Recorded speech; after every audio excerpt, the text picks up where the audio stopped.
Joining us today, where we'll be talking with Lana to discuss health and abundance. Lana, health and abundance is definitely something that I'm on a journey for, and I'm sure the many people that are joining us are wanting to understand a little bit more about the New Year's resolutions and how we get on this health kick and we apply all these diet programs and then we lose track of them. What are your recommendations to really bringing in health and abundance in life long term? Thank you, Suzanne. I so appreciate that, especially the poof, right? How do we move from that diet mentality to that lifelong journey of good health? So first of all, I totally appreciate being here today with you, Keen Alignment, and the team. It's a wonderful opportunity, especially in this new year, 2022. Something's going to be great for you, for everybody. So good morning, good afternoon, good evening, wherever you are or whenever you are listening.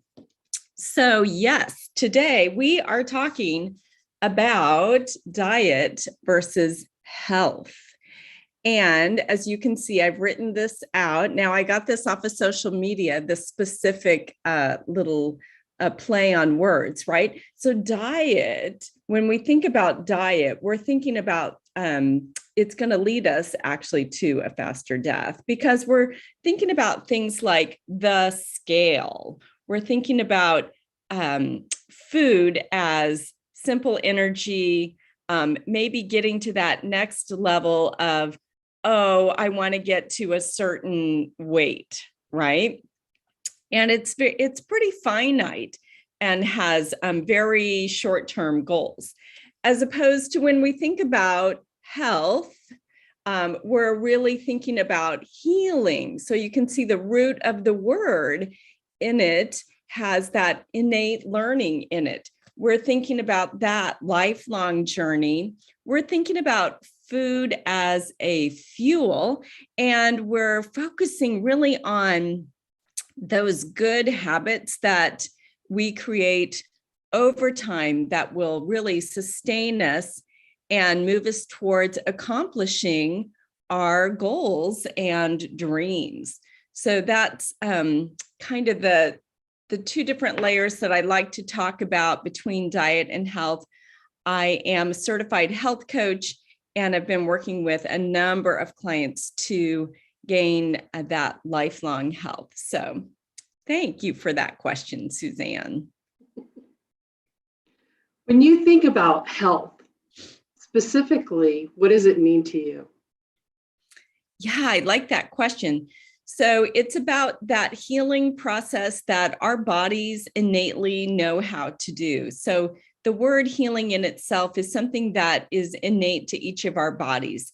And good health is when we can really listen into what our body, our mind, our emotions, like what we really need. So true health, I think, for me, is being able to accomplish certain goals that I may set out for myself. But overall, for me, it's about that energy, right?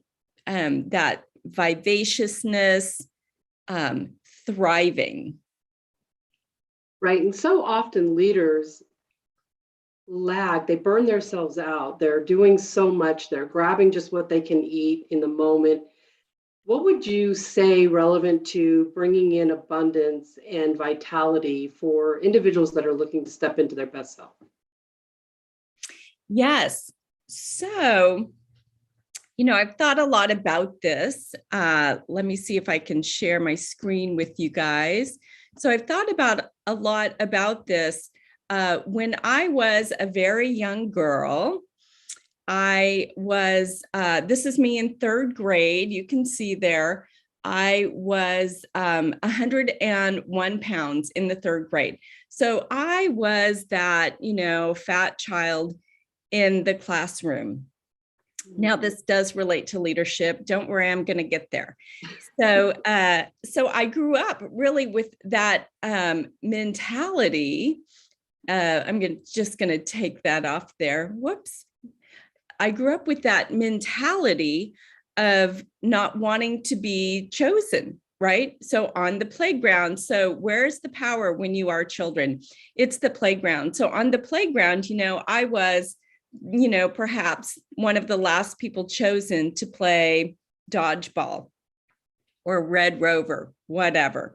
So I learned at an early age, I am not the chosen one. And very quickly, you can see that that mentality takes root and goes into a lack of mentality. I'm not the chosen one. And then over time, what happens throughout a child's day is they internalize that. And then of course, other people don't really necessarily at that age want to come and pull you out of a funk, right? So I learned a lot about how do I interact with the world in a way where the world wants to see me thrive, right? So obviously I had, a journey of ups and downs throughout that childhood. So now as leaders, the playground, it's the same, whether we're on Zoom communicating in meetings or whether we're in a conference room or walking down the hallway of that office. So I've worked at startup companies here in Silicon Valley. I've also worked in large enterprise companies here in the Valley. And it's all the same. People are measuring up other people, like it or not. We're all human. We may like to think that we're not judging, comparing, etc., and yet we do. So really, everyone needs to be able to put their best foot forward, stay out of comparison, and be listening to each other's stories and how we support each other. Goes a long way in terms of how we're able to show up from that mentality of everyone having something to offer. So very true, Lana. As a health coach, though, one of the things that you're telling me is, as humans, we tend to compare and judge and, evaluate what's external. But how do you help your people, your clients, get into a mindset of hearing their own voice and not letting that internal voice be their saboteur? Yeah, great question. So about a year ago, I was at my largest weight ever, and I hopped on a program that I heard about through a girlfriend, and it involved coaching, and she had dropped 30 pounds. And I was like, I'm going to try this, give this a whirl, because I was at a point that I wasn't able to really hear my own thoughts, right? I was in a kind of brain fog that was induced by some foods, right? And I won't name specific foods. We can all go there, right? And for different people, there are different things. Some people gluten intolerant, etc. So for me, I just wasn't eating at my optimum level. And after a week on this program, I was celebrating with my coach, her coach's coach, right? And I had lost several pounds, 3 pounds in that first week. Most of my clients lose between 3 to 6 pounds in their week one. And most important to me, we were celebrating, and I was literally in tears because a couple things. One, I saw that these people cared about me. They cared about my success. And I greatly, greatly needed community, a community of people that believed in my good health overall. But then secondly, over time, what happened is I was able to come out of that brain fog. And as I came out of that brain fog, that's where all the other great coaching offers us the ability to move forward and create what we each specifically want in our lives. So, super hard to know your own value set when you can't think beyond what am I making for dinner and are the dishes clean, right? So it's getting to that point where we come out of that mentality of just surviving, that daily life, And granted, many of my clients, they have kids, they have schedules, they have work life that's demanding. We have all of that. And I've had all of that too. And so I understand, right, that it's not a linear like curve line up, right? Life can be kind of that roller coaster. So I really help them to stay accountable and be able to think clearly to set their goals next, right? That are in alignment with their own values, right? Because that's when we know that we're living that really authentic life. When you think about health and bringing abundance to have a better, life of love and joy and vitality and energy, we're talking about the consumption, and there's so much about the consumption that is critical to how our body sustains and maintains and fights and grows and heals, right?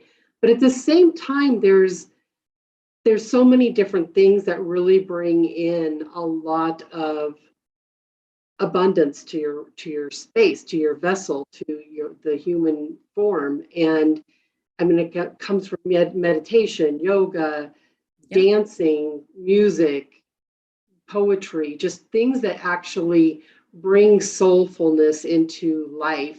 And I'm wondering what your thoughts are about that, and journaling and all of the different things that help people get very clear on where they're going as a human person from the health of their vessel, and how they can leverage that as they move forward into being their best self. Yes, I appreciate that. So I am, a lifelong seeker. Suzanne, it sounds like you might be as well, kindred spirits here, right? So, I also have a regular meditation practice. I've had a journaling practice. I would say right now, my journaling practice is, it's not a daily practice, but it's still resonant for me. It's still a part of my life. I do art.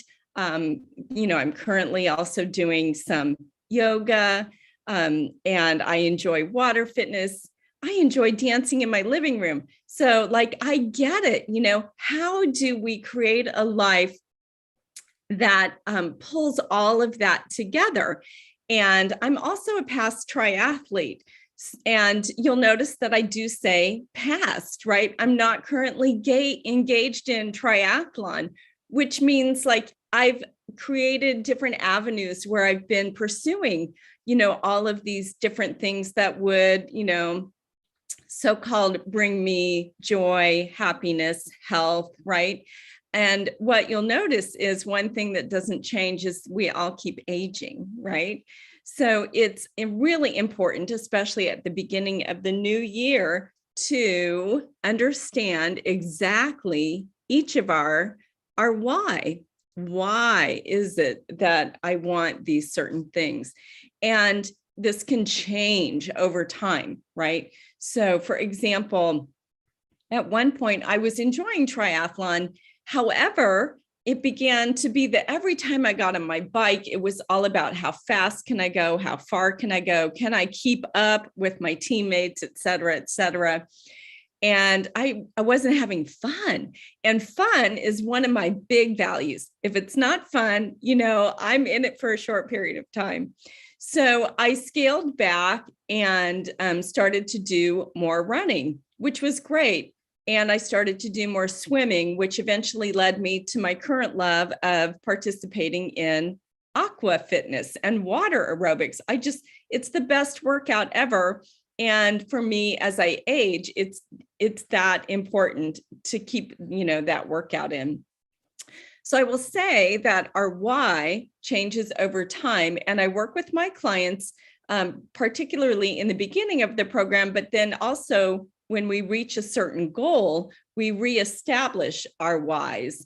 And so this is an example, right? I write out my why on an index card. As you can see, I literally took this off of my refrigerator today.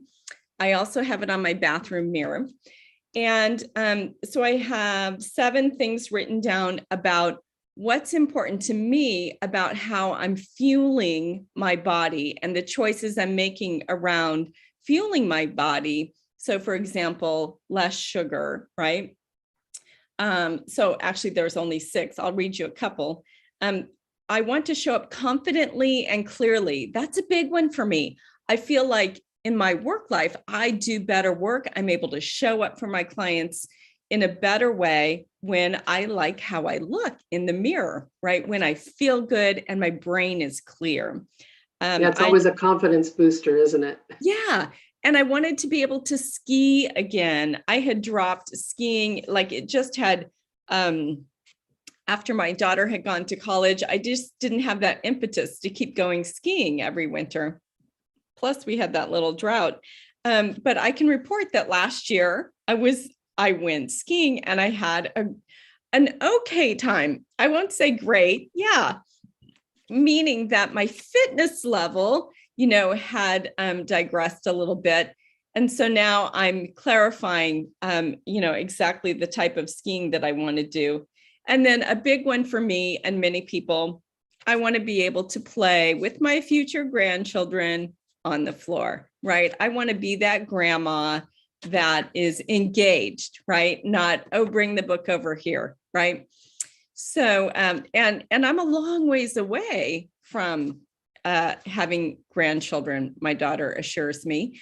So this is like, okay, it could take me, 5 or 6 years. How do I want to be in 5 or 6 years? Am I still able to hike and enjoy the flowers, enjoy the people on the hike, and have that as a part of my regular lifestyle?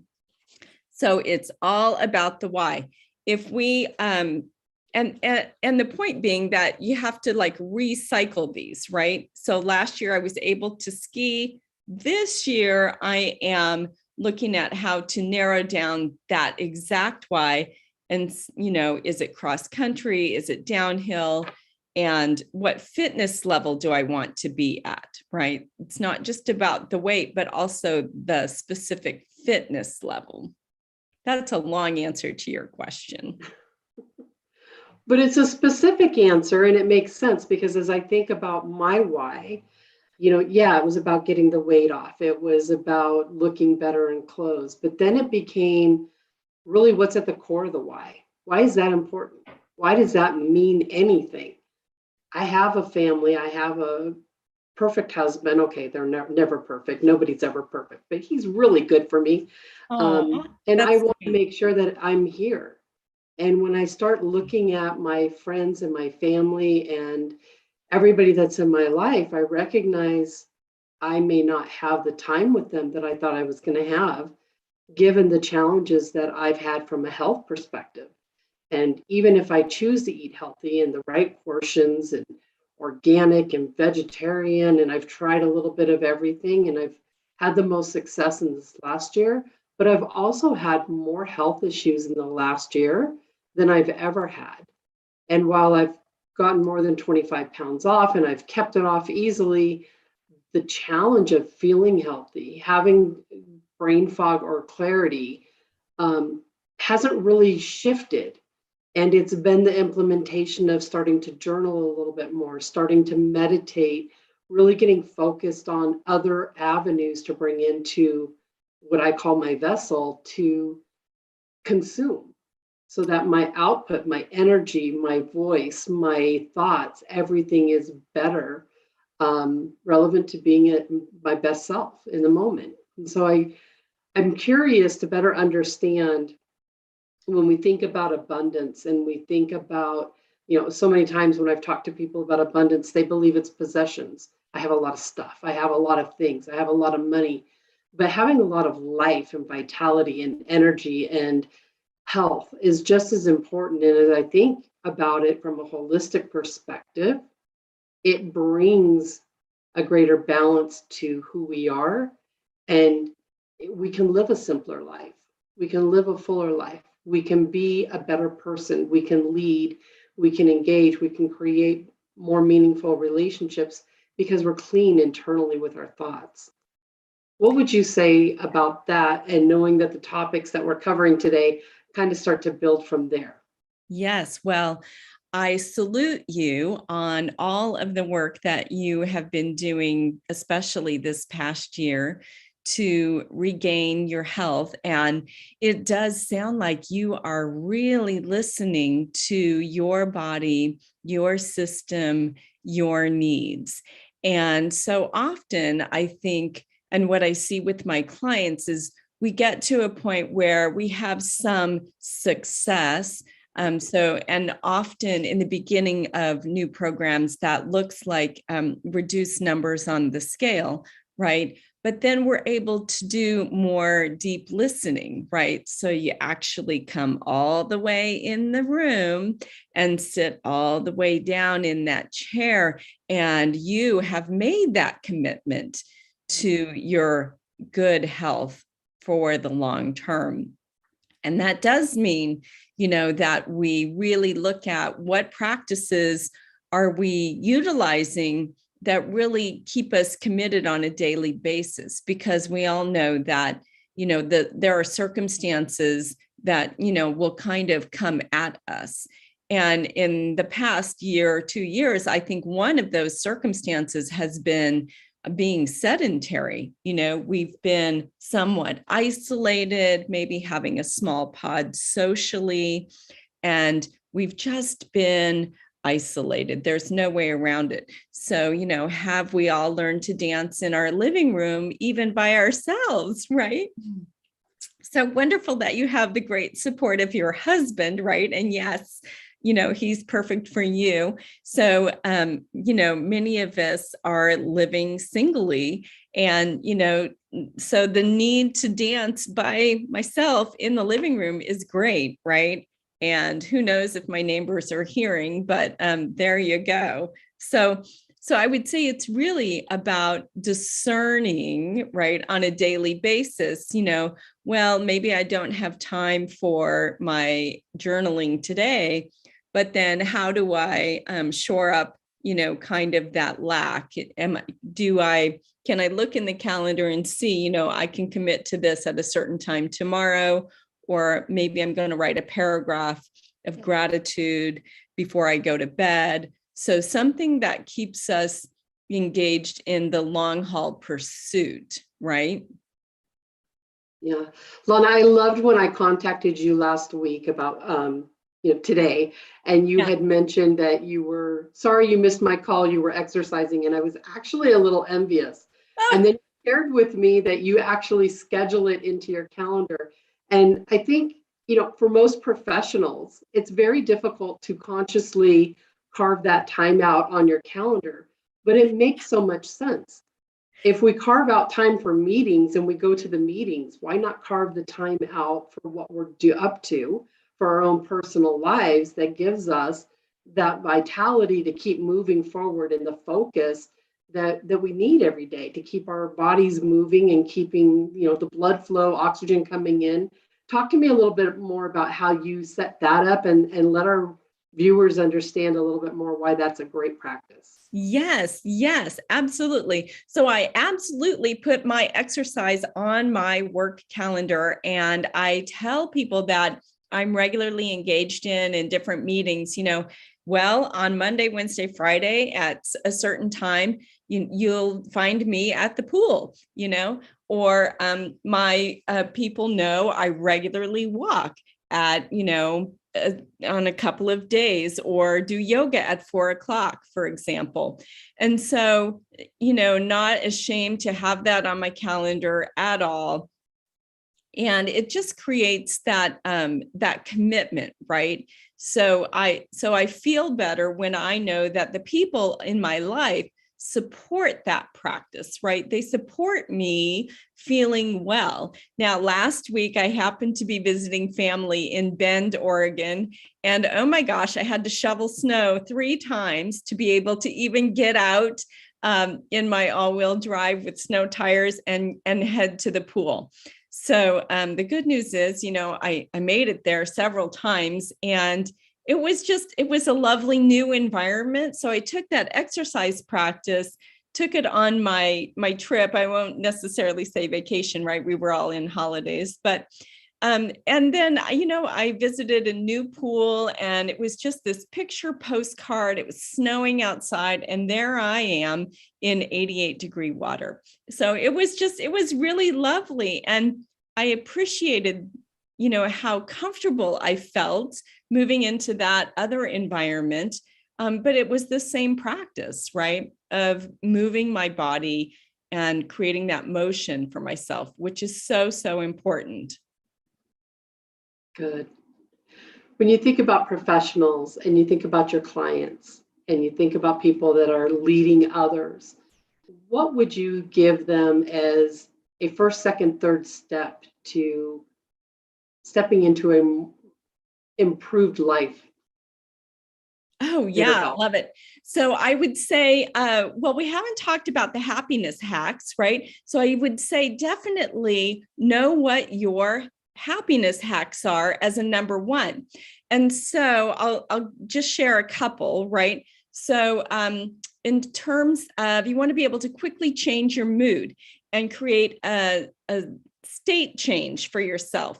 So you just received some difficult news, but you have a meeting that you're going into and you have to appear calm, happy, whatever it is, right? Or you want to appear confident, for example. And so you want to be able to quickly change your mood. So sometimes you can do that with quick meditation. You can do it by running in place, even for 30 seconds, because that's going to change your mood. It's going to move the serotonin in your body. You're going to have an uptake in serotonin. So you want to create a few of those small mood changing moments for yourself and know what they are. When years ago, when I worked at a startup in San Francisco, I sat near the sales team and I watched one of the guys quickly change his mind frame by doing push-ups on the floor. So, he had an important call that he was going to get on with a prospect, and he just got down and did his push-ups. And believe me, we all knew he was doing them, right? But the point is, he was really working for the team there. He gets up and he feels better because he has more serotonin in his system. And he's able to make that phone call from a different mindset, right? He's showing up differently. So in terms of knowing your happiness hacks, that's one of them. The other is endorphins, right? How do we reduce pain in our mind, in our system, right? And so one of the best things for reducing pain is laughter. I love to laugh. And, what makes me laugh?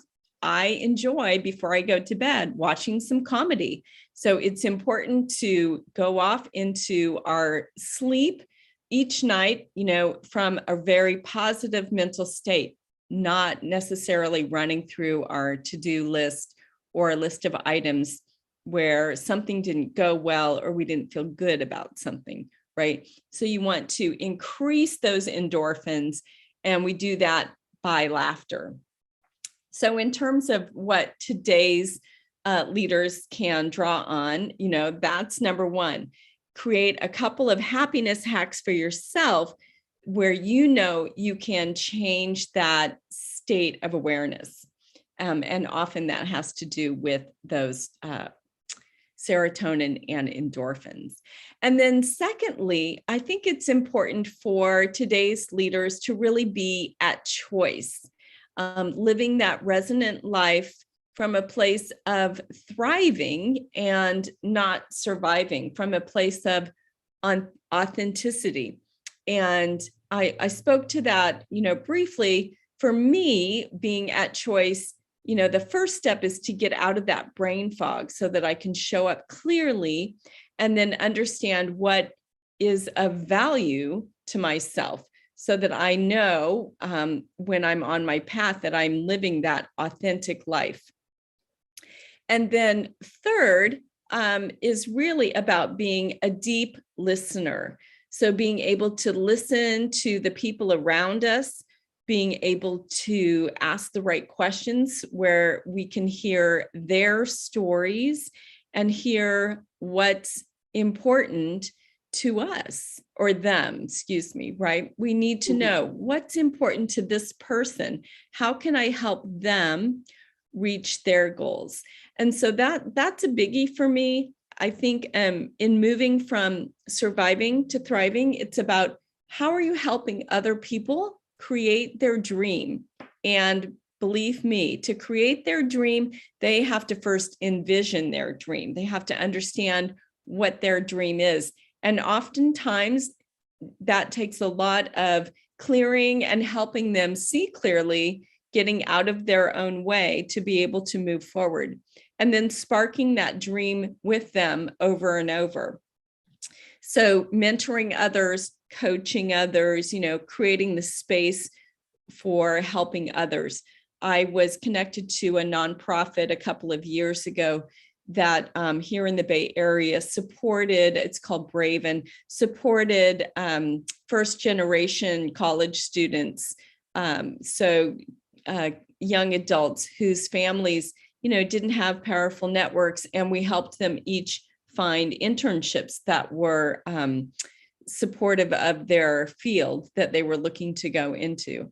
And so that process of sitting with this small group every week, mentoring, coaching them, answering questions, sparking them, igniting something in them so that they believed, right, that they could reach towards a goal. So whether you're doing that for a team of people that you work with, right? So managers today and leaders, it's really important to be able to get out of our own way and have that mentality where we support the teams that we work with. But first, you have to be clear yourself. Absolutely true. Absolutely true. Lana, when somebody falls off their track, how do you get as a health coach, how do you pull them back on track and get them refocused to their vision? And how would you recommend somebody do that independently, absent a health coach? I like that question. So, it's not like I haven't fallen off the track, right? And I have an experience. Yeah, I have an experience that happened for me about 5 years ago where I'd been working towards good health and I did fall off the track. And unfortunately, I didn't get back on very quickly. Not very quickly at all, let me tell you. So the difference for me, what I found over time is that accountability piece, right? So it's that deep listening to their why, right?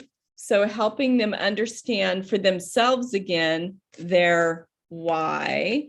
And it takes compassionate listening to be able to get there. And then creating accountability steps with them, So for example, we've just had the holidays. We did a lot of bookending and going into parties, so having clients text me and they would say, I'm bookending, I'm going into the party. Here's my plan for the party. And I'm going to text you when I come out of the party, and just staying accountable. In my world, I had not really been used to having accountability partners at all. And it's made such a difference in my life to have that community of people that I'm surrounding myself with, of people that really care about their health.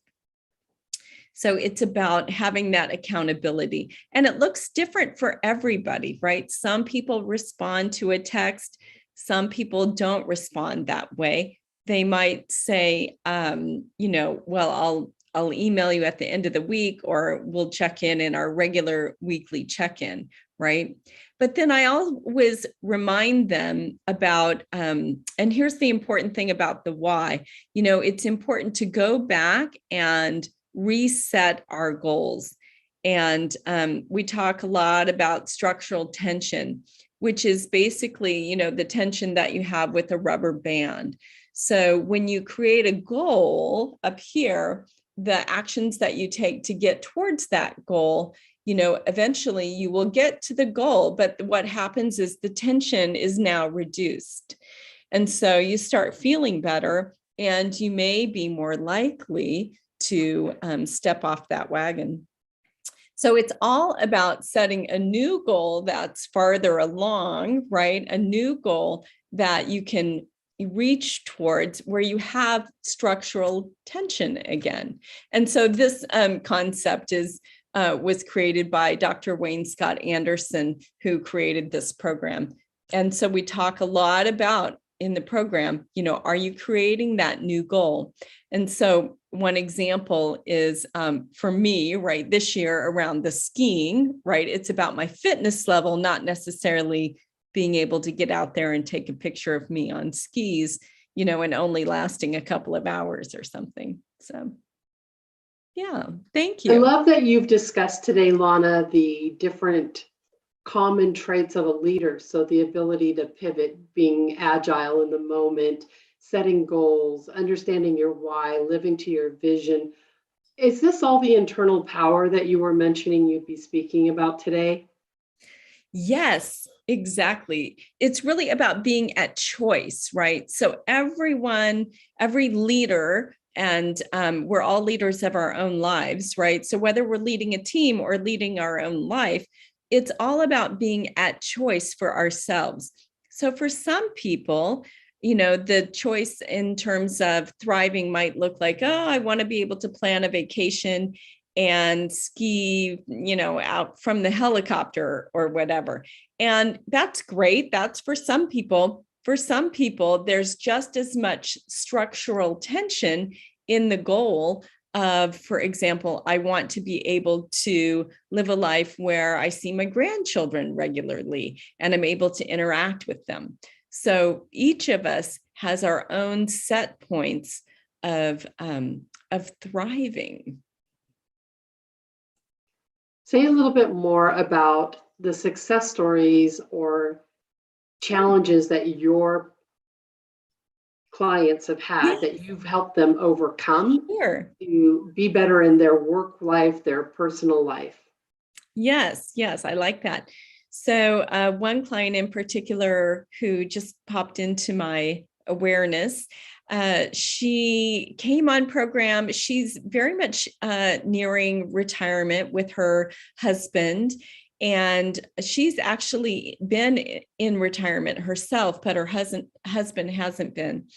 So he was going through a potential surgery where he was reducing his own weight. So he was working on his health.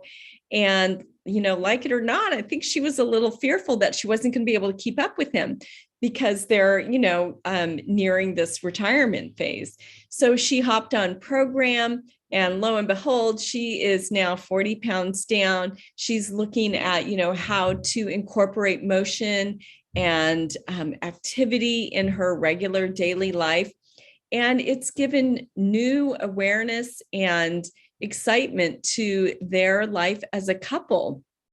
So they are now taking some vacations, and instead of having to view life, through the tour bus, right, they're able to get out and enjoy things together from a participant's view. So it's really supported them in thinking about, well, how do we create retirement life from here, right? Where we're not just going to be sitting on a bench and looking at the vista. So now we're tasked with creating new types of vacations. And so now they're dreaming about, how do they create that new dream together, right? And, the good news is things in the bedroom have gotten better for them too, right? Because they're each feeling better. So they've created much more intimacy, emotional intimacy, as well as physical with each other. So that is the good news, right? They've really created a new life for themselves. One of the things we haven't really touched on, Lana, and I don't mean to interrupt you, but I know we're getting close to time, that you just mentioned. When we talk about health and abundance, we think about, the consumption, the diet, the exercise, all this. But you just mentioned something that really resonated with me, and it's emotion, connection with others. Yeah. How would you contribute that to abundance? Yes. So I am one of those people where meaningful relationships are really important in my life.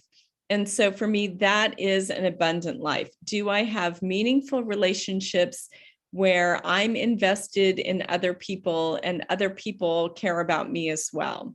So having that community of people is very important to me. And abundance is not necessarily that for everyone, but as I'm going through the aging process, I recognize that I'm happier when I have that type of abundance in terms of meaningful relationships in my life. So wrap it all up for us. We have about 5 more minutes. Okay.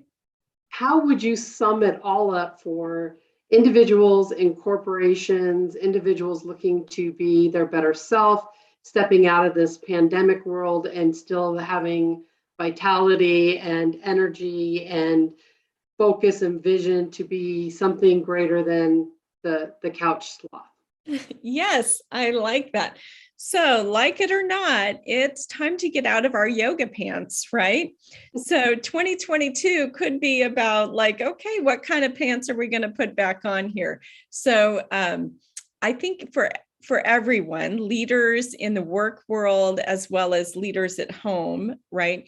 It's important to pull ourselves out of that brain fog, get to a place of awareness where we can actually discern for ourselves in community with others what's important to us now. So what is that abundance? So defining that abundance for yourself, right? You can hear others talk about abundance, for example, but until you know what it means for yourself, and that takes some reflection, some journaling, some storytelling, talking about it with other people, right? So understanding what does it mean specifically for you to thrive, and then creating that committed action.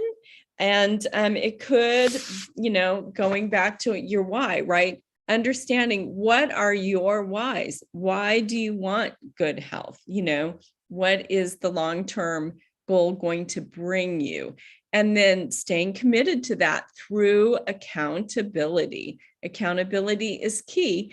And as you mentioned, what do we do when we fall off the wagon, right? It's like, well, if I can just say to somebody from a compassionate place, or maybe you plan to, have what, some plans, they call it a cheat day or whatever.